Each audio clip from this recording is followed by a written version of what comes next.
اس وقت جو پوری دنیا میں ایک ہی چیز ڈسکس ہو رہی ہے، تمام انسانی حقوق کی تنظیمیں، صحافتی تنظیمیں اور جمہوریت پہ نظر رکھنے والی تنظیمیں، شہری آزادیوں پہ رکھنے والی تنظیمیں، وہ سب کی سب تنظیمیں، انٹرنیشنل آرگنائزیشنز، بین الاقوامی ادارے، وہ سب کے سب ایک ہی بات کہہ رہے ہیں کہ پاکستان میں انسانی حقوق کی خلاف ورزیاں ہو رہی ہیں۔ ہمارے سامنے چند مثالیں ہیں۔ ایمان مزاری اور ان کے شوہر کو جیل میں ڈالا ہوا ہے، اور پہلی بات، ان کو اس بیہودہ طریقے سے ان کو سزائیں سنائی گئیں، بالکل اسی طریقے سے جیسے عمران خان کو، بشرا بی بی کو اور پاکستان تحریک انصاف کے دیگر رہنماؤں کو، سیاسی کارکنان کو سزائیں سنائی گئیں، جھوٹے بے بنیاد مقدمات اور اس کے بعد غیر آئینی، غیر قانونی ٹرائل، زبردستی کی سزائیں، اور ان کو ڈالا ہوا ہے جیل میں۔ پھر جیل میں ڈال کر قید تنہائی اور غیر انسانی سلوک کیا جا رہا ہے۔ اس کے بعد سہراب برکت ہے ہمارے صحافی بھائی، ان کو جیل میں ڈال کے لگتا ہے کہ بھول گئے ہیں۔ اس کے ساتھ ساتھ عمران خان، بشرا بی بی، باقی رہنما تو ہیں ہی ہیں، لیکن جو بھی اس کے خلاف آواز اٹھاتا ہے اور ان کے خلاف بھی مقدمات قائم کیے جاتے ہیں۔ جاوید ہاشمی صاحب نے ایک سٹیٹمنٹ دی اور انہوں نے سوال اٹھایا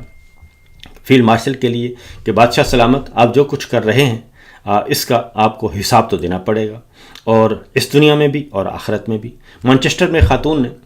صرف بد دعا دے دی تو برطانیہ کے ساتھ اس معاملے کو اٹھا دیا، برطانیہ خود ناراض ہو گیا، اور اس کے بعد جو برطانیہ میں ہوا شہزاد اکبر صاحب پہ اور عادل راجہ صاحب پہ، اب اس میں مزید ڈیولپمنٹ ہو گئی ہے۔ پہلے 3 آدمیوں کو چالان کیا گیا تھا، 2 آدمیوں کو چلان، اب 3 آدمیوں کو اور ملزمان کا چالان ہو گیا ہے اور ان پہ فرد جرم عائد کر دی گئی ہے، اور یہ ثابت ہو گیا ہے کہ شہزاد اکبر پہ اور عادل راجہ پہ جو حملے کیے گئے تھے وہ ویل آرگنائزڈ تھے اور سوچے سمجھے پلاننگ کے تحت کیے گئے تھے، اور اس کے پیچھے ایک ہی منظم ہاتھ تھا، وہ فنڈڈ تھے، یہ سارے کا سارا۔ اور اس میں پھر ایک ہٹ مین کا ذکر آیا، اور یہ ساری چیزیں، یہ سب کچھ آرگنائز کیا جا رہا تھا، پلان کیا جا رہا تھا، اور کسی اور کو بتایا جا رہا تھا، اور ویڈیوز بھیجی جا رہی تھیں۔ وہ سارے کا سارا ملبہ کھل گیا ہے اور وہ پہنچ چکا ہے برطانوی عدالتوں میں، یعنی ہر اعتبار سے۔ اور پھر اب ہماری صحافتی تنظیمیں، انسانی حقوق کی تنظیمیں، جمہوری آزادی کو پہ نظر رکھنے والی تنظیمیں، تمام کی تمام تنظیمیں وارن کر رہی ہیں گورنمنٹ آف پاکستان کو، لیکن گورنمنٹ آف پاکستان جو ہے وہ اس کو دیکھ نہیں رہی اور اس کو لفٹ نہیں کروا رہی۔ لیکن حقیقت یہ ہے کہ آنے والے دنوں میں یہی ان کے گلے کا توق بنے گا۔ یہ تو چلے جائیں گے لیکن نقصان پاکستان کو ہوگا۔ اس سے پہلے بھی پاکستان جو ہے وہ فیٹ آف میں جا چکا ہے۔ تو بہرحال دیکھتے ہیں کہ اس بارے میں آگے فردر کیا ہوتا ہے۔ بلوچستان کی بات کروں گا پہلے۔ بلوچستان میں 216 ہلاکتیں ہو چکی ہیں اور ہمارے درجنوں جو ہیں وہ شہری اور فورسز کے جوان شہید ہو چکے ہیں۔ سول لوگ بھی شہید ہوئے ہیں اور ہمارے فورسز کے جوان بھی شہید ہوئے ہیں، جبکہ 216 عسکریت پسند، شدت پسند دہشت گرد ہلاک ہو چکے ہیں، اور یہ صورتحال ہے بلوچستان کی۔ لیکن بلوچستان میں جو اچھی آوازیں تھیں ان آوازوں کو دبا دیا گیا اور ان آوازوں کو پارلیمان سے نکال دیا گیا، صوبائی اور قومی دونوں سطح سے نکال دیا گیا، اور اس میں سے ایک آواز قاسم خان سوری بھی ہیں، اور وہ اس وقت واشنگٹن میں، امریکہ میں وہ چلا رہے ہیں اوبر، ڈپٹی اسپیکر تھے، ریاست پاکستان کا ایک اہم جز تھے، اور وہ اوبر چلا رہے ہیں، اور یہ سٹوری اس وقت انٹرنیشنل بن چکی ہے۔ اور وہ کیوں چلا رہے ہیں؟ انٹرنیشنل میڈیا جو ہے وہ اس کو کور کر رہا ہے، اور وہ بتا رہے ہیں کہ اس وجہ سے کہ وہ فسطائیت کا شکار ہوئے، اور اس وجہ سے انہیں مجبوراً یہ جو ہے وہ محنت کمانے کے، اپنی روزی کے لیے اوبر چلانا پڑی، کیونکہ پاکستان میں ان کے تمام اکاؤنٹس جو ہیں، بینک اکاؤنٹس، وہ فریز کر دیے گئے ہیں۔ یہ وہ معاملات ہیں، یہ وہ چیزیں ہیں جو کہ ایک چارج شیٹ بن رہی ہے حکمرانوں کے خلاف، اور الٹیمیٹلی نقصان ہوگا پاکستان کو۔ تو بہرحال دیکھتے ہیں کہ اس بارے میں کب ہمارے ان حکمرانوں کو خیال آئے گا۔ اب آتے ہیں آگے، انہی حالات میں ہماری حکمران کیا کر رہے ہیں؟ وہ بسنت پہ لگایا ہوا ہے، اور ایک بہت ہی مشہور و معروف خاندان جس کے ساتھ ہمارے فیلڈ مارشل جڑے ہوئے ہیں اور ترجمان اعلیٰ ان کے ہیں ہمارے احمد شریف چوہے صاحب، تو وہ پورے کا پورا ٹبر جو ہے وہ عجیب و غریب باتیں کر رہا ہے۔ مریم صاحبہ کہتی ہیں کہ شعور سے پیٹ نہیں بھرتا،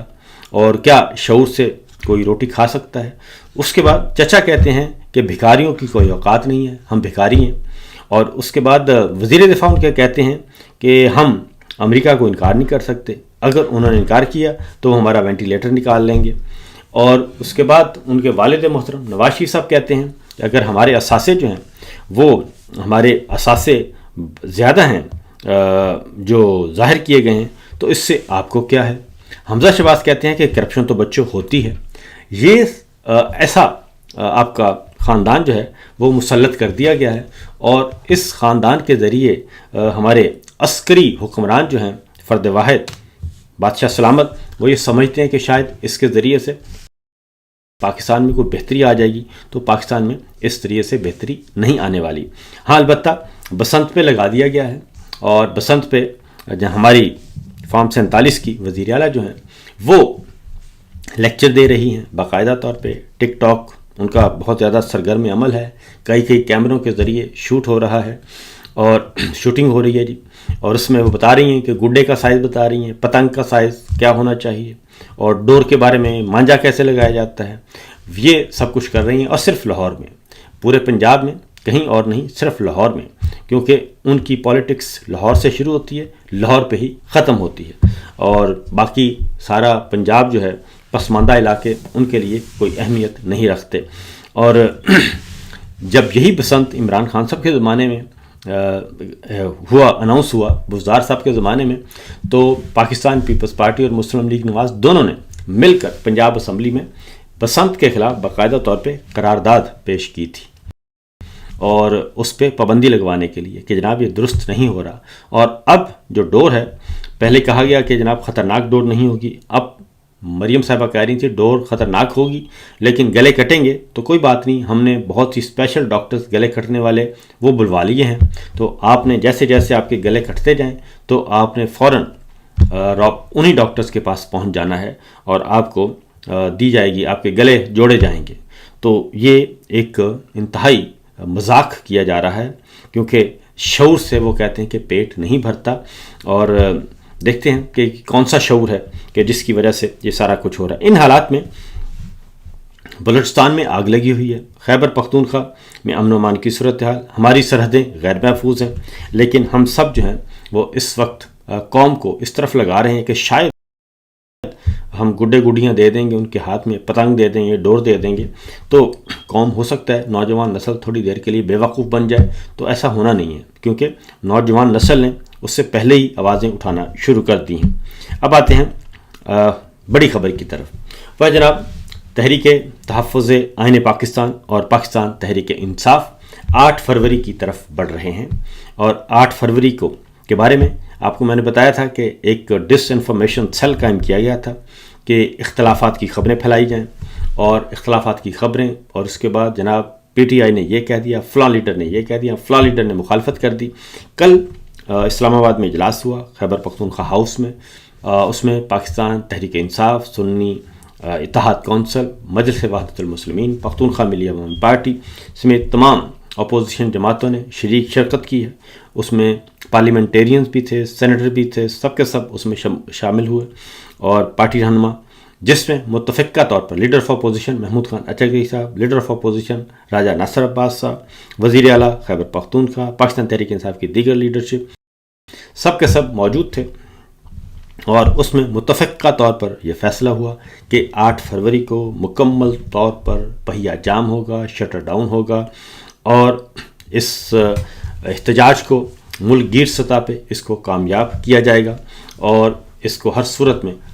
جو ہے وہ پہیہ جام اور عوام میں اویئرنیس پیدا کی جائے گی 2-3 دنوں میں، تاکہ مکمل طور پہ ہڑتال ہو سکے کہ کوئی بھی شہری اپنے گھروں سے باہر نہ نکلے، اپنا سائیکل، گاڑی، موٹر سائیکل، رکشہ، ٹریکٹر، ٹرالی کوئی نہ چلائے، سڑکیں سنسان ہونی چاہیے، اور بازار بند ہونے چاہیے۔ یہ ایک پرامن احتجاج اس کے لیے متفقہ طور پر طے پا گیا، اور کسی قسم کا جو اختلاف اور ڈس انفارمیشن پھیلائی جا رہی تھیں وہ ساری کی ساری ختم ہو گئیں، اور پھر شام کو مشل بردار ریلیاں نکالی جائیں گی، اور سب سے بڑا احتجاج ہوگا 8 فروری کو وہ ہوگا جی پشاور میں، اور وہاں پہ ایک جلسہ بھی انعقاد کیا جائے گا جلسے کا۔ اس کے علاوہ جو وہاں پہ مطالبات کیے گئے کہ سپریم کورٹ کے سامنے دوبارہ یاد دہانی یادداشت پیش کی جائے گی عمران خان صاحب کے حوالے سے، بشرا بی بی کے حوالے سے خاص طور پہ، اور عمران خان صاحب کی جو صحت خراب ہو رہی ہے اس کے حوالے سے۔ وادی تیرا سے جبری انخلا کو مسترد کر دیا گیا اور وادی تیرا کے رہائشیوں کی بحالی کا فوری مطالبہ کیا گیا، اور اسد کیسر صاحب نے یہ سارے معاملات پڑھ کر سنائے۔